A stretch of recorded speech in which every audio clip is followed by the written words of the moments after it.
నీ స్థితిని చూచి ఆయన పిలుస్తూ ఉన్నాడు. నీకు శ్రేష్టమైన పిలుపు, నా యొద్దకు రా, నీకు విశ్రాంతి ఇస్తా. నువ్వు పిలవలేదు, దేవుడే పిలిచాడు. ప్రయాసపడి భారము మోయిచున్న సమస్తమైన జనులారా నా యొద్దకు రండి, నేను మీకు విశ్రాంతినిస్తా. జక్కయ్య కోరుకోలేదు ఆయన నా ఇంటికి వస్తే బాగుండని, యేసయ్య కోరుకున్నాడు. రమ్మంటున్నాడు. హోషేయ గ్రంథం 11వ అధ్యాయం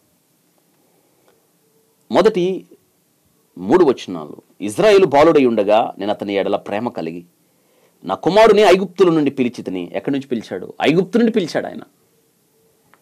ప్రవక్తలు వారిని పిలిచినను బయలుదేవతకు వారు బల్లర్పించి విగ్రహములకు ధూపం వేసిరి.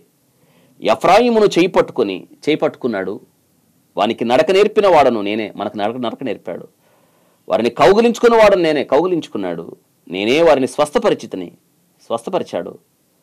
ఆ సంగతిని వారు మనసు పెట్టలేదు అని చెప్తూ 4వ వచనంలో, ఒకడు మనుషుడు తోలుకొని పోవునట్లుగా స్నేహబంధం అంట మనల్ని బంధించి ఆకర్షించుతని. ఒకడు పశువుల మీద కాడిని తీసినట్లు నేను వారి కాడిని తీసి మన మీద కాడిని తీసేశాడు. వారి ఎదుట భోజనం పెట్టాడు. ఇన్ని ఇచ్చాడు మనకు ఆధిక్యత. ఐగుప్తు నుండి పిలిచాడు. ఎందుకు? మత్తయి సువార్త 11వ అధ్యాయం 28-29 వచనాలు.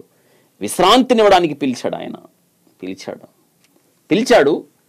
వస్తారా రండి. పిలిచిన తర్వాత ఆయన ఏం చేశాడు? చేయి పట్టుకున్నాడు. మన చేతిని ఆయనే పట్టుకున్నాడు. ఎందుకు? ఇంకా జారిపోము, మనం పడిపోము. మన చేయిని పట్టుకున్నాడు. చేయి పట్టుకునంట మనకి నడక నేర్పాడు. ఒక తండ్రి బిడ్డ చేయి పట్టుకొని పడిపోకుండా బలం ఇస్తూ నడక నేర్పిస్తాడే, మనకు ఆయన నడక నేర్పాడు. నడక రాదు, జీవితం తెలియదు, కూలిపోయిన జీవితాలు మన జీవితాలు ఎలా ఉన్నాయంటే, శృంగారమను దేవాలయం దగ్గర మెట్ల మీద ఒక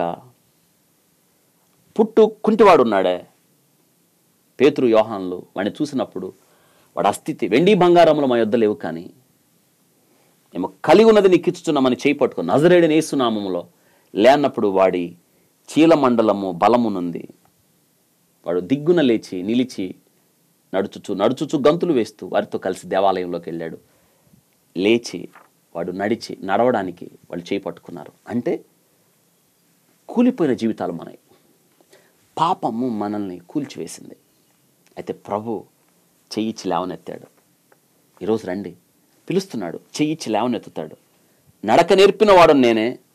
అంత మాత్రమే కాదు, నిన్ను కౌగులించుకున్నాడు ఆయన. అసలు కొంచెం కూడా స్వస్థత లేదు. అరికాల నుంచి నన్నెత్తి వరకు ఎక్కడ చూసినా పచ్చిపుండ్లు, గాయాలు. చూడసహ్యంగా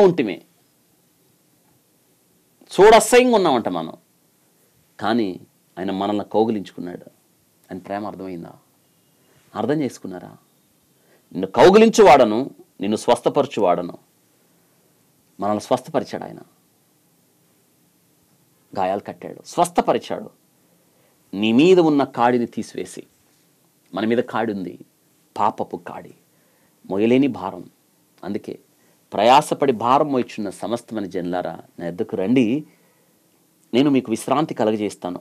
ఆ కాడిని ఆయన విరగొట్టాడు, తీసివేసి అంటున్నాడు, భోజనం పెట్టి తిని. ఎవడైనా స్వరం విని తలుపు తీసిన ఎడల నేను అతని యొద్దకు వచ్చి అతనితో భోజనము చేయుదును. ఇది దేవుడు ఈ దినాన నీకు ఆయన ఇస్తున్న పిలుపు. వస్తారా? రండి, విశ్రాంతి పొందండి అంటున్నాడు. రండి. దప్పిక అవుతుందా? దాహము తీర్చుకోండి. యోహాను సువార్త 7వ అధ్యాయం 37వ వచనంలో దాహం తీర్చుకోండి అని చెప్తున్నాడు. రండి, ఆహారం భుజించండి. ఆకలి అవుతుందా?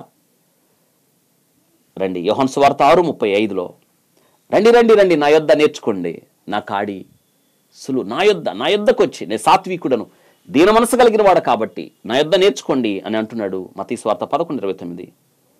రండి, మీరు నా దగ్గరికి వస్తే బ్రతుకుతారు అంటున్నాడు. యోహాను సువార్త 5:46. వస్తారు ఆయన దగ్గరికి. రండి, ఆయన నేను చేయబట్టుకుంటాడు, చేయి పట్టుకొని నీకు నడక నేర్పిస్తాడు, నడక నేర్పిస్తూ నిన్ను కౌగిలించుకుంటాడు. కౌగిలించుకున్న దేవుడు నిన్ను స్వస్థపరుస్తాడు. నీ మీద కాడి తీసేస్తాడు, నీకు ఆహారం సిద్ధం చేస్తాడు, ఆహారం పెడతాడు. ఇంతకన్నా ఏం కావాలి? ఆలస్యం చేయొద్దు, ప్రభు దగ్గరికి రండి. ఆయన ఇచ్చు శ్రేష్టమైన ఆహారం భుజించి బలం పొంది ఆయన కాడి మోయండి.